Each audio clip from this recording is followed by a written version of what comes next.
Good evening and welcome to the Caring View. If you haven't already, and those joining us on LinkedIn and Facebook, please do pop over to YouTube and hit subscribe.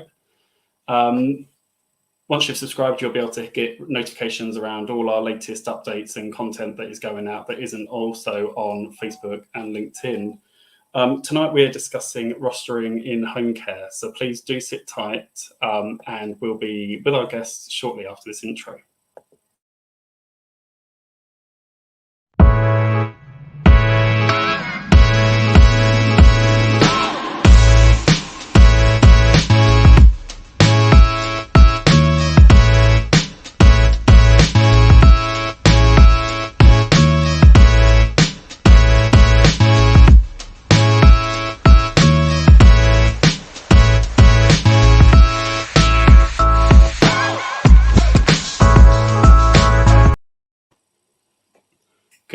Good evening. How are you three? You're all on mute. Good evening. Yes. Thank you, Mark. I'm doing good. Yeah, all good, Mark. Good. Before we kick off tonight's show, did you want to just introduce yourselves? I'll go around my screen. So I'll come to Katie, you first. Yeah, hi, good evening, everybody. I'm Katie Thorne. I work for the National Care Association and I'm the project lead for Digital Social Care. Digital Social Care is a project which is run by the Care Provider Alliance, the National Trade Associations, and funded by Department of Health and Social Care and NHS England to provide free support to adult social care providers around technology, data protection, and cybersecurity. Thank you very much. Trudy. Hi, Mark, and thank you for having us, by the way. My name is Trudy, and I'm the CEO and founder of Belvie, and we provide at-home care to older people in Oxfordshire, Buckinghamshire, and up in Northumberland as well. Our difference is that we're using a very different operating model, which is inspired by the Buurtzorg model of self-managing teams that's revolutionized nursing in the Netherlands, and we've brought a bit of that Dutch magic over to this country. Thank you very much, and looking forward to kind of diving into that a bit deeper in the show. And that's last but not least, good evening. Good evening, everyone. Thanks, Mark, for inviting us today. My name is Asad Abdullah. I'm the registered care manager at Chosen Care Group Care Agency in London. In East London, we provide services in about 26. Our services are available in 26 boroughs of London. We provide domiciliary care, support living, and care homes as well. Thank you very much. So, rostering in home care. We obviously had this conversation at the Care Manager show in Birmingham, and afterwards, Adam and I had a lot of people that contacted us just around whether it was videoed, whether they could catch up on it, and unfortunately, it wasn't. So, we thought, why not have that conversation again tonight so that obviously it can stay on YouTube, it can stay on the good old internet so that actually people can kind of catch up and watch it and dive in and contact you guys afterwards if they've got any further questions. Also conscious that when we did it across the 2 days, there was a lot of resources and bits and pieces that we obviously shared that we also all had. Katie shared some great links or information around funding. And obviously after that show, it was then trying to pull all of that together to distribute out. So, Katie, I'm going to come to you first, just around the stats in kind of digital care planning within social care, kind of where we're at, just to kind of set the scene for kind of where social care is and the target that the government's got for us all. Yeah, thanks, Mark. It's a really good question. So the most up-to-date stats that we have around sort of the digitization in the social care sector generally across all technology types is from a research report done by Ipsos Mari, was published back in December 2021. If you haven't had a look at it, I would recommend looking at that. It is about 200 pages, but there's some great infographics, which I use all of the time, which are much shorter. So generally across both sort of care homes and home care, we see about 69% of the sector now is using a mixture of technology and paper systems within their services. And about 25% of the sector is using nearly exclusively digital systems. So that's across both care homes and home care. When we come to home care specifically around rostering, we see 76% of home care are using some kind of rostering systems, which is significantly further ahead than care homes, where we're sort of sitting around the 40% mark. You might notice some of these stats are a little bit different to sort of the ones which are normally mentioned, which is 50 to 60% of care services are digitized. That stat's talking specifically around electronic care planning software, sometimes also called digital social care records. Slightly higher in care homes than it is in home care. But that sort of, as a general rule, sorry, my cat's come to join in. There's a government policy at the moment and a commitment to help up to 80% of the sector to be using digital social care records by March of 2024. So there's sort of a real focus at the moment that we're seeing nationally around supporting the sector to become digitised. Thank you very much. And with regards to that objective by the government, do you think that we will hit that, or do we think that we're going to slightly miss it? Because obviously it's coming up very quickly. It is coming up very quickly. I mean, I think it's a really optimistic target. I think we're probably sitting closer to 60% now of the sector. And there's a huge amount of funding which is going through the integrated care systems, which is available to care organisations who are currently using paper, who want to adopt a digital care record system. I think it's quite likely we get close to that. I used to be a little bit more pessimistic about it, to be honest. I think I've previously been on the show and said I didn't think we would hit it. I think things are moving in the right direction. Whether it's exactly by March, I'm not sure, just because realistically, it can take quite a long time to implement one of these systems. It's not just about purchasing something and you can start using it the next day. You need to sort of think about training your staff, making sure people have time to actually upload the records, to go through care plans and that sort of side of things. So there is a little bit of a run in before you can start making that switch every day. Yeah, no, definitely some background work to put in before you're digital.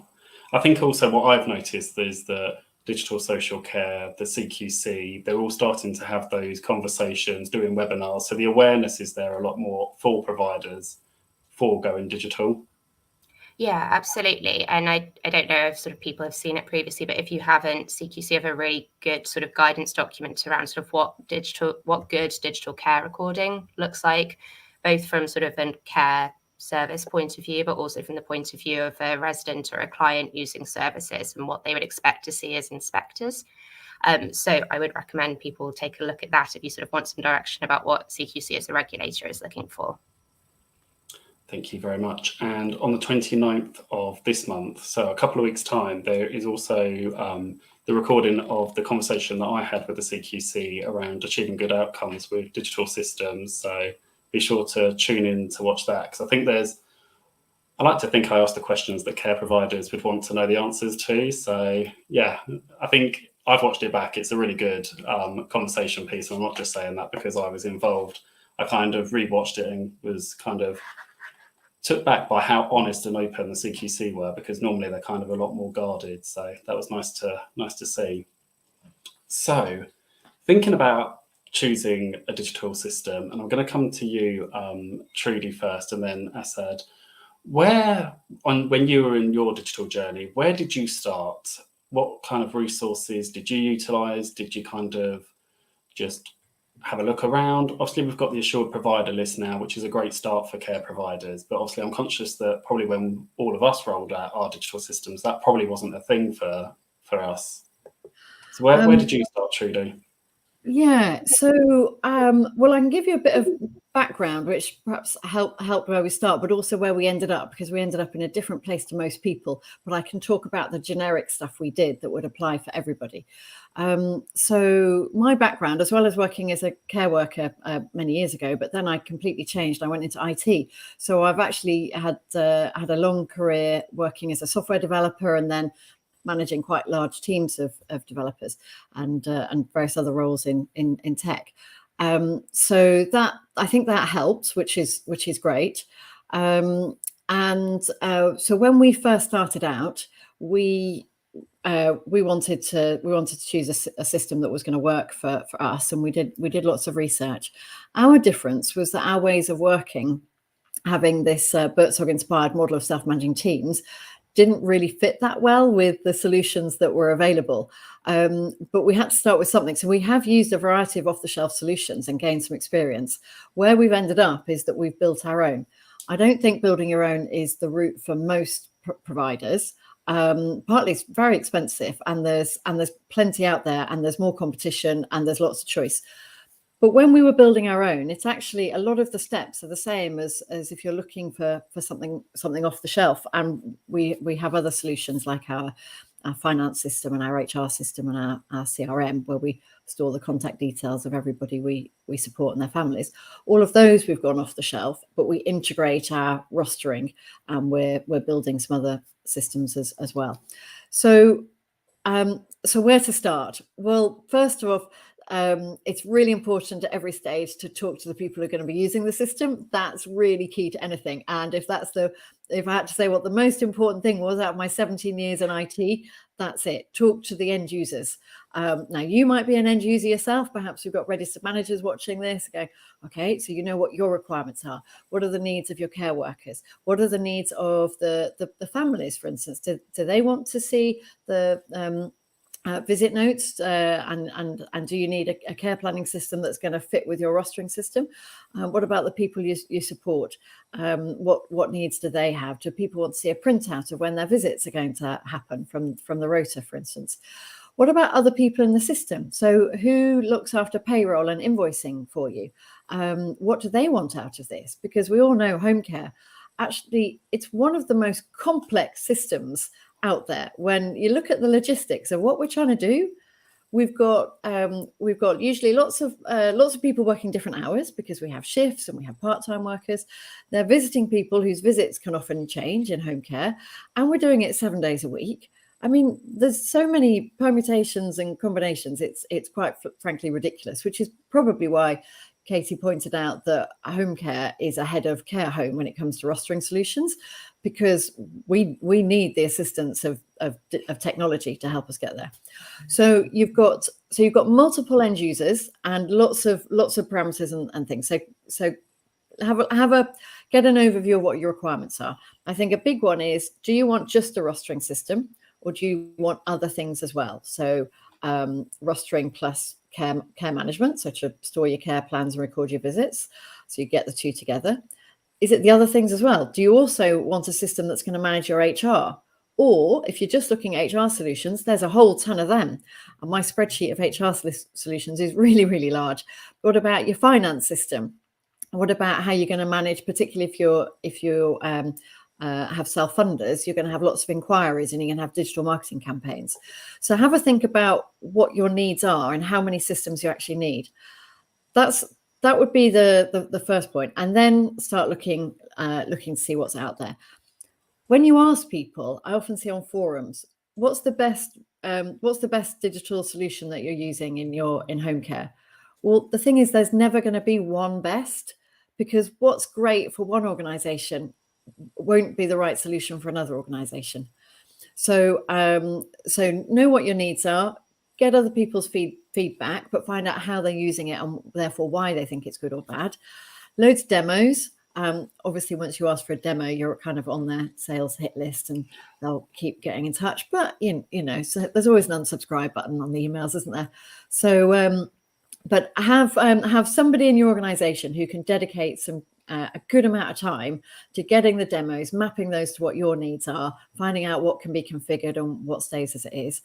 And then come up with a nice spreadsheet which will give you some scores, get a group of end users from different roles to make that decision and see where you end up.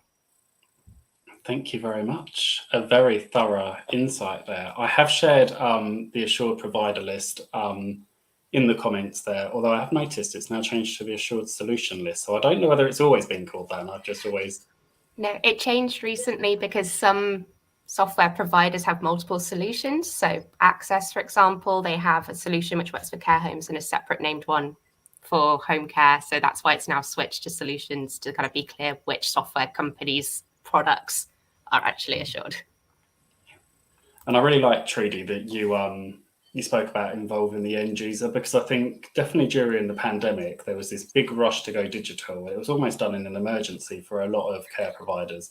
And we're going to move on later in the show talking about what actually happens if you've got a system that you've implemented and bought into the service that doesn't work.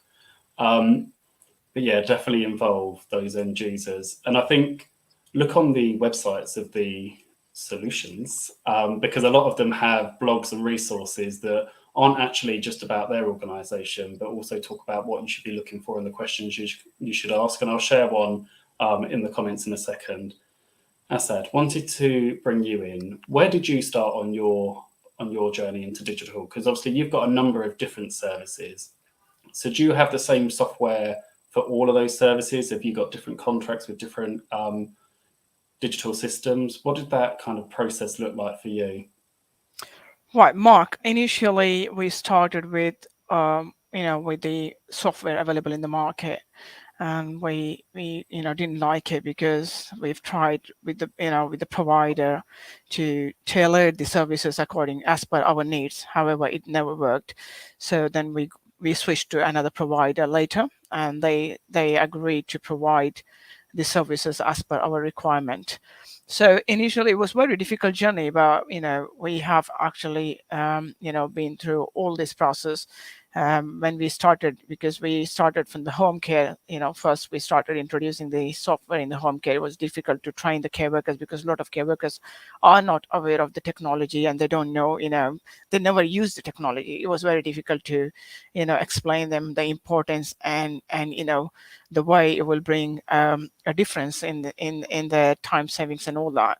So it was, I would say this software, it's a great gift for the industry, first of all, right? And it's a miracle thing that we've been blessed with, because the way it saves the times, right? The way it reduced the errors for people, right? And we started introducing in home care. A lot of people step back and say, we can't actually take it, because we have this trend, like people will, team will not accept the change.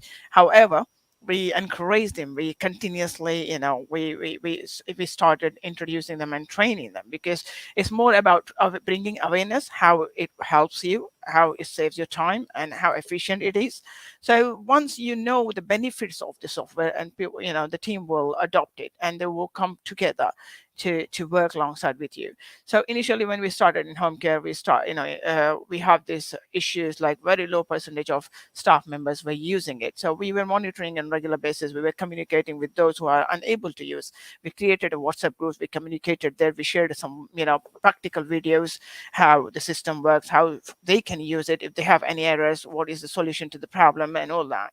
So later on, the team started adopting it. So one by one, the team started sharing the ideas. So when we started compatible scheduling, for every small team, like we have about 500 plus staff members right now. So we started small groups, and every group have a team leader, and they have a care coordinator, and then top we have appointed one person who can support with IT support. So that person can appoint, if they have any issues, errors, or anything, they can contact them, or the team leader will support them. Then the care coordinator is always there to support them, to make them understand how the system works. And they have seen huge changes when they started utilizing the system. And so then we stepped into the extra care schemes. We have extra care schemes and supported living as well. So we introduced in those schemes as well, and it worked really well, because care workers started realizing they can communicate efficiently with the care coordinators and managers. If they have any issues, they can always they can always post a message on that group, on the software, and the coordinator will get a message. They can act immediately if they have any cancellations, annual leaves, or anything. That's quite easier. So slowly and gradually, but we achieved now at present, our all services, 98% of staff members use our system effectively. So we have a great outcome of this software. Yeah. Thank you very much. And I think listening to you there was obviously a lot of complexities that you had to think about when obviously choosing that software that was going to work for you. And I think there's a lot of people that I speak to that say, do you have to use a software that's actually designed for social care?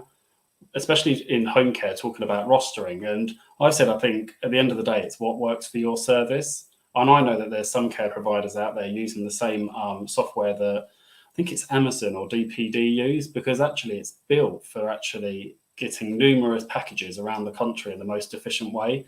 And I think when I spoke to, and I can't for the life of me think who it was, they spoke about actually how when they allocate the calls, it does it based on kind of journey and how many staff you've got. And I think when I kind of look at some of the softwares that are out there, a lot of the kind of that batch allocating and that kind of system doing it for you, it's not always great. And I think sometimes actually, if you had a system that was used outside from a sector that has been using it and doing it for a lot longer, actually that could have real benefit as well to your organization. So I think don't think inside the box, think outside the box. And I guess it goes back to what you've both said, which is actually you need to think about why you want the system. What is it that you want to achieve? And not just putting something in place because either the regulator or the local authority has said, actually, you need to have this, because as you'll hear on the 29th from the CQC, they're not actually going to mandate it, which I think will take a lot of pressure off of people being able to choose the right system. That's Katie, true. want to come to you in terms of where care providers can go for tips and resources. Obviously, we've spoken about I'm going to call it the assured providers list because it'll probably stick in my head that way forever. But other than that, what else is out there for care providers to get started? Sure. Just to say as well, I completely agree with your point about sort of logistics software. I'm also seeing people using hospitality software as well in social care, because there's quite a lot of similarities in terms of sort of the staff base and sort of how that's set up. So things to consider. In terms of sort of general advice and resources, there's a huge amount out there now. So I obviously have to do a plug for digital social care. We provide free support around a lot of these topics. So that includes things like buyer's guides. So sort of writing out a lot of the stuff that Trudy and Asad said about, making sure you're speaking to the right people, making sure you're speaking to your staff, to your service users while you're sort of selecting your software, taking you through those steps about what you might need to be thinking about as an organization, about what's important to you. So that's all available as well. We also have guidance around sort of what you should be looking to see included in contracts as well. We know quite a lot of people get quite nervous that, is there everything right in the contract? Is it covering everything I need to know around sort of data protection in particular? So we have some sort of checklists that you can have a look at and sort of say, okay, yes, that is in the contract. Okay, sure, I'm covered from this point of view. And we also work with loads and loads of different care organizations who've already adopted technology to share their stories. We call them success stories, which people talking in their own words about the software they've chosen, why they picked that particular one, what they were trying to achieve with it, and any lessons learned, things they wish they'd known before they started, which they can now share on a huge range of topics. I'm pretty sure we have one from Belvie for sure from several years ago. We probably need to update now. So if you want to hear from sort of other registered managers, other sort of owners in the sector, those are a great starting point. Skills for Care has also been doing a huge amount of work on digital skills and digital skills training, which is available. As I've mentioned about having sort of IT support, which is available to your teams, and Skills for Care, I echo this, like they sort of suggest that having a digital champion within the organization who's sort of on a peer level with your sort of frontline teams, but who maybe has a little bit of extra knowledge who can help. And Skills for Care have training available, I think coming soon on that. And also a job role and description. CASPA, which is CASPA, are the Care Software Providers Association, and they have a lot of their social care specific software companies. They have loads of resources. They've got a white paper they've recently published about GP Connect. So anybody interested in accessing NHS data, they're doing a lot of work there. And they also have a spreadsheet with every single software company that they can find, which you can filter by software type. There's sort of hundreds of things on there. Some of the assured solution suppliers are obviously listed on there and it's marked that they're assured, but sort of broader software as well. And then, as you said, Mark, I'd really recommend looking at some of the software companies and the materials they're putting out themselves as well. So Log My Care has some great resources. Sonar has recently done some really good stuff as well. So it's quite a lot which is available. Thank you very much. I've shared some of the Log My Care ones only because I know that my way around their website a lot more than some of the others. But I think I've read some really good guides and bits from Birdie as well that have some really informative information. I think what I like about it is that they're not all just text. There's a lot of visuals on them as well, which is just breaks it down a lot easier, especially if you're having those conversations with people that you support in your frontline teams that might not necessarily understand, the digital process. I want to talk about the benefits that you've both seen when rolling out the digital system. Trudy, I'll come to you first. What are some of the biggest benefits that you've seen to your organisation? Yeah, so we started digital. We didn't transition from paper to digital. So we've been paperless since day one. So I know there's some really interesting stats of people who've moved from paper to digital, but also there might be some pain as they transition. And I think you should factor that into your journey. But for us, there's numerous benefits. One which is really important for us is that I think it's really empowering, because you've got people out in the field who are able to make updates and make decisions there and then, and they haven't got to wait for somebody in an office. And I think that's really important. Transparency, which is also one of the levers that helps it to be empowering, because we trust people to do everything, but we work in a highly regulated sector. We've got to evidence things to the CQC. So if there's transparency, then actually you can have teammates say, oh, well, just check on that, and times people are arriving, or where people are spending their time, etc. So I think it promotes the right behaviours. So that's important. I'd also say that now that this can go either way, but I think that protecting people's data is easier if you do it properly digital. If we had everything that we currently have digital on paper, I would be so scared of where that information could possibly end up. Whereas it's not that it's necessarily easy. You've still got to make the right checks and to your systems and make sure it's implemented in the right way. But if you use digital properly, it's a much more secure way of managing people's data, and we hold very personal data about people. So those are some of the key obvious things that strike me. And you'll notice I haven't yet said about time or money saving, because I don't think that should be your reason for doing it. You should do it because you want to provide great care. And if you provide great care, then you'll have a great business, and people will work effectively and efficiently, and then the financial metrics will add up as well. So that's why that always comes first. But it is definitely, how do you optimize a rota if you're not taking advantage of technology to help make that happen? You need people who are in different places at different times, who are on the fly and just said, oh, I've heard that my car's broken down, I need to make a change. Someone else is on they're on another run at the same time. Oh yeah, I can pick up that client for you while you get your car sorted, or whatever else. We'll shuffle things around. People out in the field are able to do things on their phone quickly. So you've got the immediate reactive stuff. Then you've got the planning, where it's systems that will make suggestions of what you can do, an easy way of seeing where availability is, whether you can say yes or no to taking on a new person to support. That would be so hard to do on paper. And having an efficient rota where people's time is maximised, so that rotas are comfortably full. And that's a phrase we often use at Belvie. It's about, no one wants to be too quiet at work, but you also don't want to be too busy. So rotas to be comfortably full. And if you get that, then as long as all your other metrics are right, then financially you'll be in a better place. So so the time and cost saving for I can't imagine doing it any other way. Thank you very much. I absolutely love comfortably full rotas. I've written it down because I'm going to steal it. I'm going to go back to my service tomorrow and I'm like, guess what? I heard this saying. It's my gift to you, Mark. You can take that one. Thank you very much. Just talking around time and money, Katie, I know that Digital Social Care were looking at a cost savings calculator when we also did the live show. Is that something that is available right now, or is it still kind of in production? Currently still in production, but we're planning to publish that in October in time for the Care Show. So it will very much be there. And it's basically an online, sort of like an online mortgage calculator, where you put in sort of how much you have to spend, what sort of thing you're looking for, and it kind of tells you what your mortgage would be.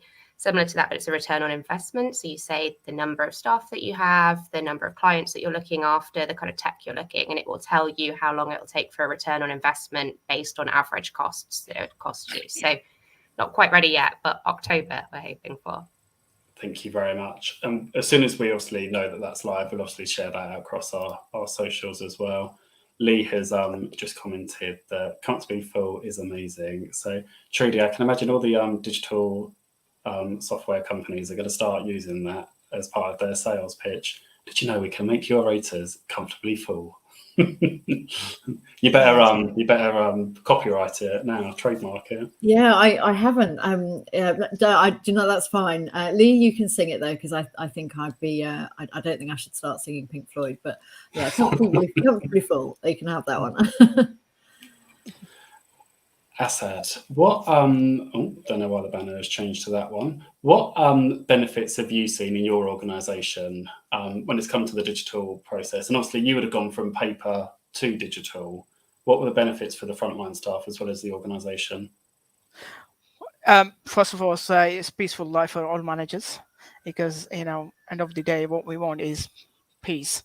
And in home care, a lot of burden, a lot of things. And one of the main very concern we look at is missing calls, or not completing the scheduled routers and stuff. But real time tracking with the software, it gives you a complete update of where the care workers are, if they've attended the service user on time, or if there are any delays, you can actually pick up. And you can also monitor the immediate response in case of any emergencies. Let's say, if the care worker is stuck somewhere, and if they met with accidents or they don't turn up to work, anything, you can immediately act and make sure you arrange someone else to go and do that.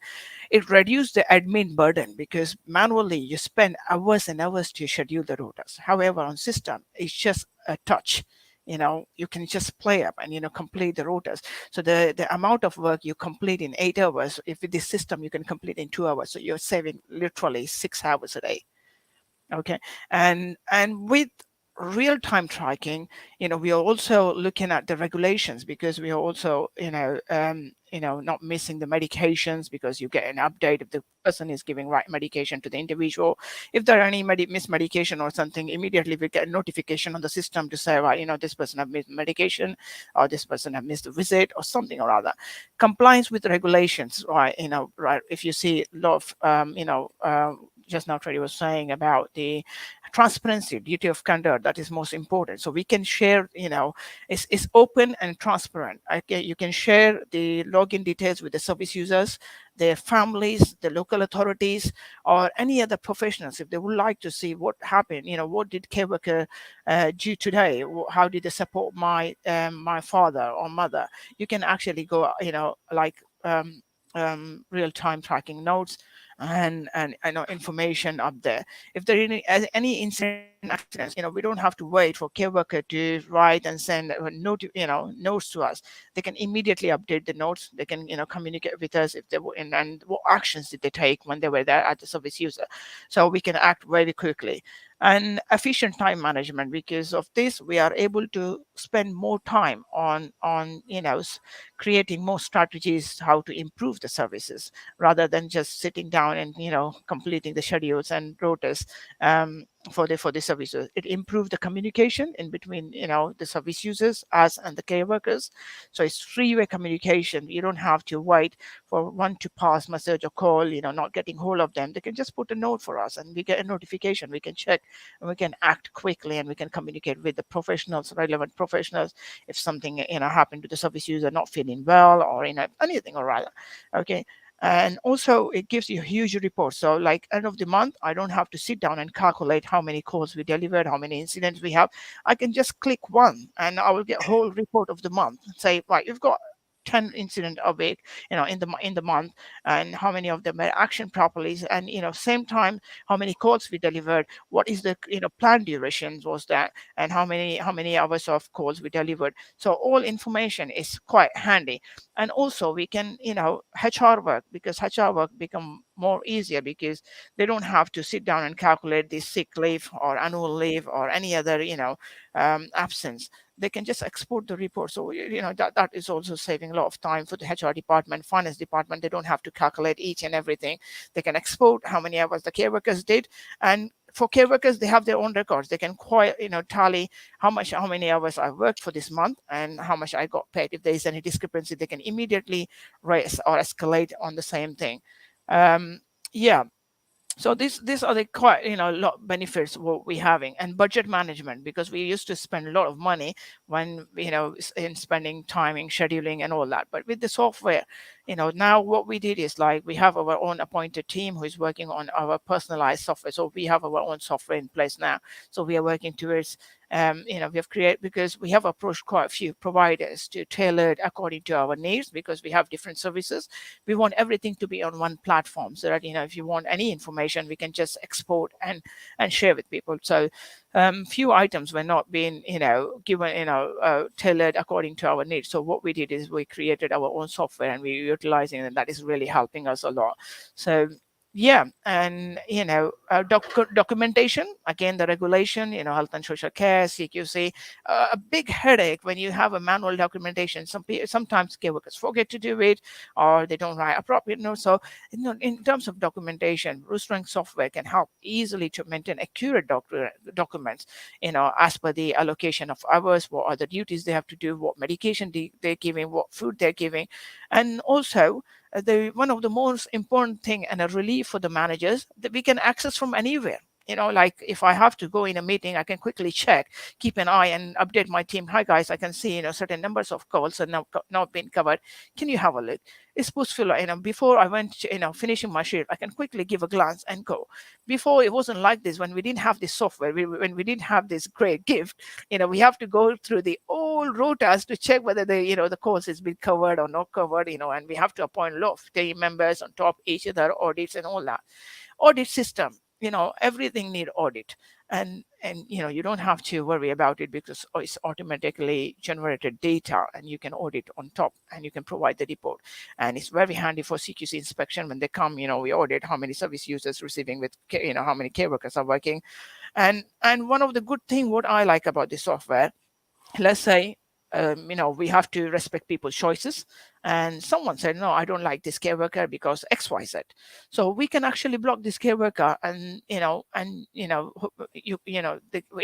if I'm not working today, if my colleague is working, they will have information why we cannot allocate this care worker back to this care package, because there was a concern or complaint raised or a safeguarding raised. So due to that, this person is being suspended from this certain care package. So immediately the person is blocked. Because in past we had a mistake that I stopped the care worker and someone else came and booked the care worker because she's been there before, right? And that is one of the things. And last but not least is like, I don't have to, go and check care workers availability.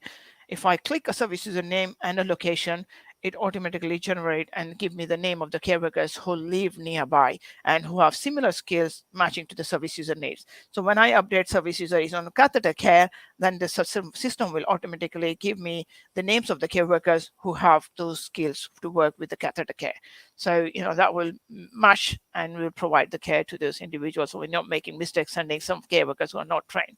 So training matrix can be updated on this system as well. So it's quite detailed, and as much as you want, you can tailor it as per your needs, your services needs. And, if you want to do it from 15 minutes call to 24-hour calls, right, you can tailor it and expand as much as you want. Yeah. Thank you very much. A lot there to digest, and some great tips into some of the benefits that you've seen. And I think a lot of what you spoke about is actually very generic across the board from what a lot of providers find.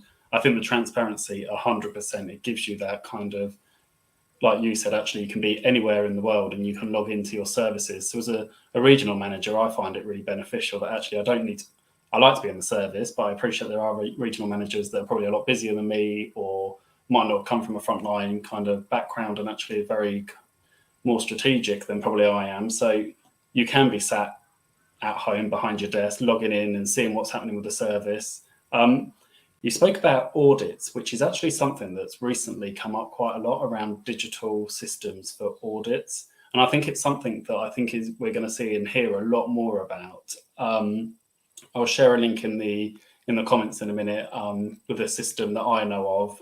I think it's always worthwhile saying, and I know Trudy said it earlier, is you can take the recommendations from us here tonight on, the Facebook manager groups, on LinkedIn. But what I would say is always do your own homework, always trial those systems. Don't just take our word for it or somebody else's word, because I know that the system I use, there are issues, but I know that there's other people that use it and they don't have those issues, just because the company and the way it's been tailored to meet the needs of our services are very different from one another. Notifications you spoke about. That's a grey area with the CQC around actually whether you've got notifications on because actually you just want to be notified, but actually what the actions are of those notifications. So I think if you've got loads of notifications on, you need to be speaking to your inspector or the CQC about what the expectation is, that if you're not actioning them, because you might want them just because it's the information there and it's just flagging and kind of for peace of mind. And I know what it was like as a registered manager, that I wanted to be kind of all over the service and know exactly what was happening. But equally, you don't want an inspector to come and then say, why haven't you actioned this? And what have you done about this? And it looks like you haven't done anything. The one thing that I find really beneficial is the family access. And definitely during the pandemic was that the visibility that gave to the families, just being able to log in and actually be reassured that their son, their daughter had got up, the activities they were doing, that their well-being was okay, that they were happy. And although they could phone up and they obviously could visit in the garden, it still gave that kind of extra reassurance. And I know a lot of providers don't have the family portal turned on, and I'm fully aware that sometimes it comes with its own issues and bits and pieces and around MCAs, but yeah, definitely have a look into family portals and access, because actually it's just another layer that you can add to the people that you support. Katie, coming to you briefly, are there any benefits that you've seen or you've heard that haven't been discussed tonight? And also just touching on the data side that Asad spoke about, how can care providers utilise the data to their advantage?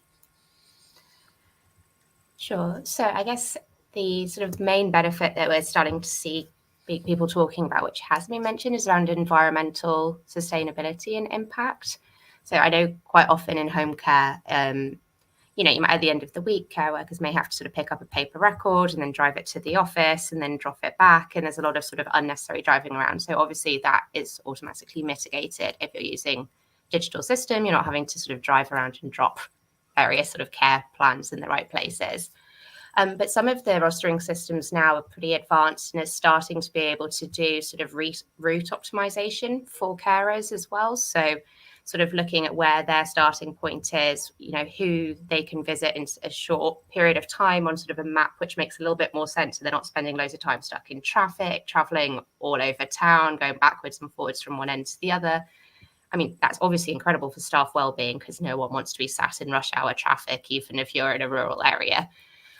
But also sort of really showing that actually it's really impacting and it's like much better for the environment, because people are spending more time being able to either use public transport or walk to places, or less time in the car in general. So that's sort of one benefit we're starting to see. And there's some pilots happening around, I think it's a couple down in the southwest, which is sort of looking into this in more detail about how that can happen over a local area. And a lot of work being done in Scandinavia and the Netherlands as well, looking at this.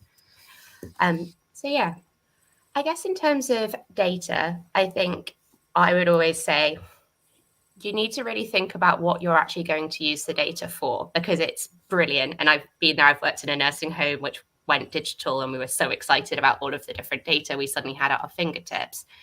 But you need to make sure that it's actually something you're going to use, you're going to respond to it. If it's just data for the sake of it, but nothing's being done, as you mentioned, Mark, CQC will be like, well, what have you got about this? Like, you knew this, but it becomes too much. You can't possibly handle it all. So I would always say sort of, it's incredible, all the stuff you can do.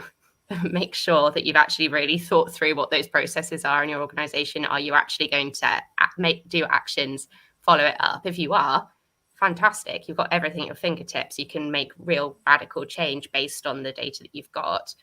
But it can be quite easy to get incredibly overwhelmed. And I think that's something to think about, not just for sort of yourself as like a registered manager or as an owner, but also for frontline care staff. Like, we've all done it on our own personal phones. If you've got a million notifications from like WhatsApp and Instagram and your email and LinkedIn and all of these different things, you just go, I'm just going to clear all of it because I don't know where to start. So let's just start from scratch. And I think thinking about your frontline staff and are they getting overwhelmed with the amount of data they're being provided to the extent that they kind of could miss things, which would be incredibly tragic? I think you need to think that through.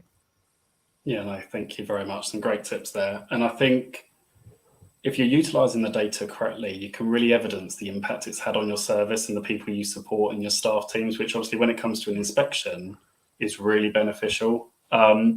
We spoke earlier about, as I spoke about paper and digital, and it made me really think, and I've kind of forgotten until then, was around actually if you're on a paper system, now the CQC are moving to kind of more digital and remote inspections. Actually, it's going to make your life a lot harder to be able to pull that evidence out of all the paper records to be able to obviously upload it. And they're obviously going to be doing inspections a lot more frequently than they are now. So actually that could become a real tiresome and kind of hard piece of work to do, especially if you're keeping records kind of off-site in archive and bits and pieces.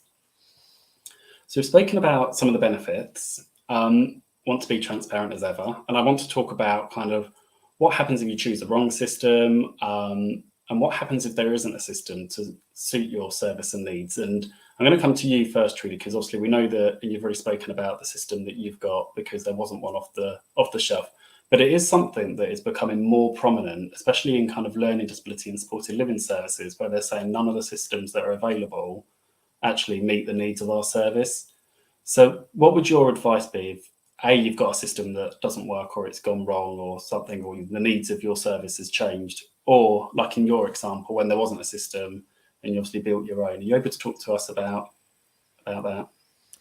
Yeah, so perhaps the other two can probably pick up on the first one. So if I focus on the second part of that question, so in our case, it was because our ways of working, our operating model are very different. So we're trying to move away from time and task, and it's very outcome focused. It's about having small teams that make decisions themselves, and not having a manager in an office making a decision for them. And most of the software out there was about a manager telling other people where to go at what time, as opposed to the team making those decisions. So whilst we started off using some off-the-shelf solutions to get by, actually we realized that teams were still writing a lot of stuff down on paper and then forcing it into the system, so it wasn't working. But there could be all sorts of reasons, and you're right, some very specific services, smaller niche services might find that the off-the-shelf solutions don't work. It's a hard decision, and building your own software is expensive. I've spent a lot of my career on the other side of the fence, giving people quotes for work, and actually if you can avoid building it, then do. You're going to be talking about hundreds of thousands of pounds, whereas actually a lot of the software out there, you're talking kind of it could be £6 to £20 for a month per user, depending on what sort of solutions you're getting out there. That's going to be cheaper. So it might be that you need to look for something that can be configured, and that might help, or it might be that you integrate multiple systems.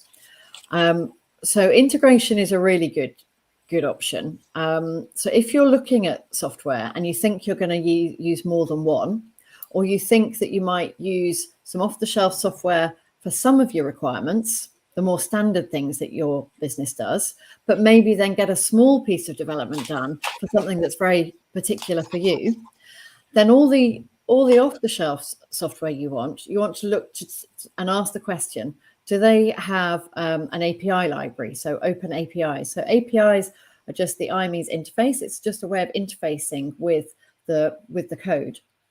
And then another system can talk to those APIs.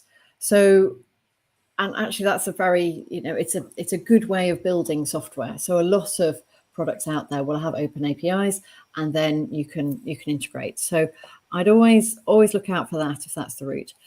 If you do want to build your own, then you've got choices. You could either have your own in-house developers, which is what we do, but that's help because that's my background. Or more likely, you would get an external company to do the software development for them. So then you've got to choose the provider who's going to do that work for you. And that's similar to all of the other decisions you'd make on providers of services. You might want to get some advice on how to choose a good software provider, but it's all the usual stuff you'd go through, and how you're going to get them to help you work out what the requirements are to build it. And there's a big choice out there, and I'm very happy to talk to people if they want advice on that. So it's a big step. If you're not from a tech background, I would definitely get somebody to who can give you advice on that. So somebody who has got a background in IT, perhaps they could be a non-executive director to join your board and give you advice specifically on that project. There's lots of folk out there who would want to do something for good organisations that are, so the care sector, I think, is a lot more deserving than some other areas. So definitely go out there and ask, use LinkedIn, get some advice to find the right providers. And you can build your own, or you can build pieces to integrate with another system. Thank you very much. And before we come to you, Asad, I think if you are, and I mean, it's really hard if you're on that very first piece of your journey into going digital, but I think if you are looking at actually building your own, or whether you've got a very complex kind of service and specific needs, make sure that one of the questions you ask is around integration, because there are some of the platforms that don't integrate with others, which would then obviously be a barrier further down the line. Asad, what was some of the, or turn into a benefit that you've had when a system hasn't gone the way you need it? So obviously you spoke earlier around that actually you're starting to build your own because you had to tailor make the system that you had and they weren't able to do that for you. What are some of the things that you found in that kind of process?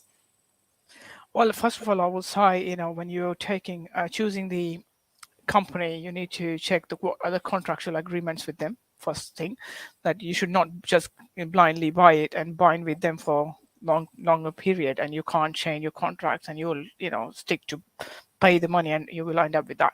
So one of the things I would say, you need to see and have an agreement with the provider that what you want. Okay, you should have a clear explanation for them to say that how you want its system. So initially, when we wanted to switch our systems, our services into extra care schemes, there were the provider was not willing to add those services because some of the forms we can't build up. They said it's quite standard and we can't do just for you. So we had that difficulty, and then those forms we have to do manually. And that's because then again, we are doing 50% of work here and the 50% of work there. So, but then we switch on to the different provider, and there is a good support. I'm not saying that you.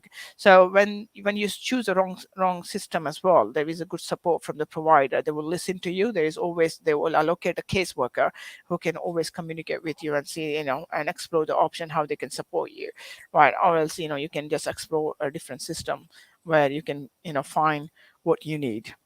In the market right now, it's a competitive market. There's a lot of softwares there.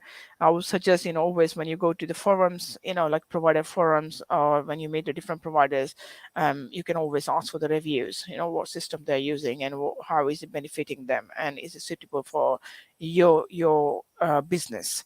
And that will help you a lot. Okay. And yeah, I mean, like as Tredy said, we can build your own system, but you will need expertise in that. And there are a lot of companies offering to build a system for you as per your needs, but that's like too much investment. If you're a small company or medium-sized company, you won't be able to afford to build that companies. But there are a lot of companies who are offering you in an installment base as well, so you can always select that. And you can request them and they will build according to that. Yes. Thank you very much. And just listening. Go on. No, anything in specific, Mark, on this? No, I was just listening to you there, and I kind of thought about what you were saying about tailoring. And all I would say is that before you kind of go on and do any kind of research, is make sure that as an organisation, what it is that you want to achieve and the outcome that you want, and actually make sure you ask the question to the digital systems, because I've actually found them all very honest, but you need to have the right questions to be able to get those responses. So actually, if you're a home care provider, the number one question you probably want to be asking is your system suitable for home care? Because actually a lot of them are built for care homes or vice versa. And the last thing you want to do is not actually ask that one really simple question and actually end up with a product that is for a care home. And I think as much as they are honest, at the end of the day, they are a business, and there are some of the systems out there that will get you into, like Asad said, into long contracts that then your hands are almost tied and you're kind of stuck. Katie, any bits of advice that you've got for what happens, or if you've heard anything from any care providers of when they've chosen the wrong system? Yeah, absolutely. I mean, sorry, it's from a nursing home background, not a home care, but I mean, I worked at a service where we chose the wrong system. Honestly, wasted probably tens of £1,000s on an off-the-shelf system, which is perfectly good, and I've seen it work amazingly for other people, but it just did not work for us. So had to start again. I think what we found was actually the second time it went much better because we knew exactly what we had done wrong. So the main ones was actually going back to what Trudy said. We picked something which worked really well for us as sort of like for the registered manager, for me doing more sort of like operations stuff, to have that oversight, but was not very user friendly for any of the carers or nurses there at all. And they really hated it. And so it didn't work in terms of the way they were doing things day to day. So we made sure that they were all really involved in choosing the second solution to make sure we didn't make that same mistake again, which then also helped with the second bit. It's if you choose the wrong system, staff who may be a little bit reluctant anyway to adopt technology are quite likely to feel quite burnt by it. And therefore, if you then go, no, we are committed to this, we're going to go again, they may sort of be a little bit harder to sort of bring them on that journey the second time because it didn't work out the first time. So making sure that having some of those people who are a bit more negative involved in that decision-making process, getting them bought in, I think for us was really, really vital in it being successful the next time round. And the second solution was also off the shelf. We didn't bespoke build anything in that service. That was sort of moving from one off-the-shelf solution to another. It's been running now for, I left there 2016, so probably about a decade, still using it. It's going really well. Everybody's bought in, completely digitized now as a service. So you can do it. And I think it's sort of dusting yourself off if you do make a mistake. I know it can cost quite a lot of money. I'm not sort of undermining that, but you can continue to move forward with it. Thank you very much. I'm very conscious of time. I looked up and I thought, gosh, I don't know where the evening's gone. I want to talk about just one very quickly, top tip for rolling out a digital system. Before we do that, I'll give you time to think about what your top tip would be. Katie, are you able just to talk about some of the funding that's available? And I also know that you've got an event that you're aware of that you're going to plug, and I'm going to share the links into the comments as you do that. Yeah, great. Thanks, Mark. I just wanted to make sure it was okay to plug before I said this before, but going back to sort of what CQC think about data. So we run an event every month called Data Cafe with Invictus IQ, the Institute of Health Social Care Management, CAS and Consulting, where we talk about how data is used in social care. And tomorrow, our lunchtime session, CQC are going to be joining us to talk about what their expectations are. So please do come along. I think it's 12:30 to 1:30 tomorrow. If you have any time available, the recording will be there as well. So yeah, very briefly, there is a lot of funding which is available for you to sort of help with adopting digital systems. Most of it is aimed at those services which are currently using paper that want to switch to digital. So there's the Digitising Social Care Fund, which is being provided by NHS Transformation Directorate. That's through your integrated care systems. If you don't know who to contact in your integrated care system locally, on our website, we have the contact details for every single area. You can find out what's available and get in touch with them and apply for funding. There's also the Adult Social Care Technology Fund, which is doing 3 waves of funding to trial new technologies. Rostering could be included in that if that's something that you wanted to do. I think wave 2 is closing in September, so do make sure you check that out. And we also provide links to other funding as it becomes available in digital social care. There's a whole section of the website. We'd always recommend talking to your local enterprise partnerships to see if there's anything happening locally. They're quite good at funding around hardware and connectivity. And if you're a charity, there's also specific funding that you can apply for as a charity, which is not available to private sector, I'm afraid. But all of that's listed on the website. Thank you very much. I'll give you time now to think about your top tip. Asad, I'm going to come to you first. What would your top tip for rolling out a digital system be? I would say I urge, don't wait, just go for it and, start doing it, because you will have a piece and you will share a piece with others, because that's all end of the day, and you will satisfied with everything what you're doing. Thank you very much. Trudy. It's talk to the people who will be using the system or systems, and then you'll work out whether it's one or more. But it's always talk to the end users so that you end up delivering something that they'll actually want and use. Thank you very much. Katie. I'd say you don't have to do it on your own. There'll be a couple of people in your team who feel more comfortable around technology. Find out who they are, get them to be champions, sort of spread the load a little bit. So it's not just everyone coming to you with all of the questions, sort of empower other people to help you out with that. Thank you very much. And my top tip would be to make sure you communicate effectively. Communication really is key. So make sure that you update your staff, the people that you support, their family, friends, anybody involved in your service, just because actually it'll make that process just go so much smoother. I've got another one as well that just popped into my head is don't rush. You might have a deadline, but please do not rush. Do your background, do your research, and make sure you take time to make sure that that system is what you want for your service and it's going to work for your service. Just wanted to say thank you very much to the three of you for giving up your Tuesday evening, for joining me. I've even just writing down like bits and pieces as we've gone, like Casper, I didn't even know about it. And some of the bits and pieces that you've shared have been really great. So thank you very much. Before we close out for the night, is there anything else you wanted to add? Any final words of wisdom?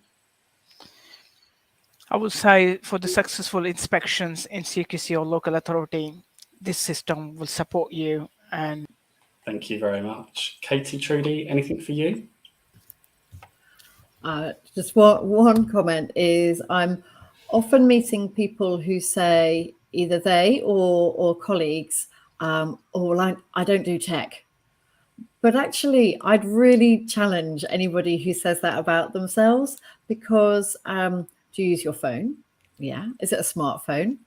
Do you have any apps on the phone? So therefore you're using digital, and there is absolutely no reason why the digital solutions that we use for rostering, for care management, for anything at work, should be any more complicated than what you might use to, say, speak to your family on your smartphone. So anyone who says I don't do tech, perhaps you do, and it's not so scary. That's a great tip. Thank you. Katie, anything from you? It's hard to follow both of those. I'd say I speak to people a lot who say they don't know where to start. It's all a bit overwhelming and that sort of thing. So there's lots of resources out there, lots which has been shared today. Talk to people locally. There's loads of help. You don't have to do it on your own. So do reach out, and it's a fun journey, I promise, once you get started. Thank you very much. Once again, thank you very much for joining me tonight. And thank you very much to those of you at home or at work for tuning in. And until next time, good night.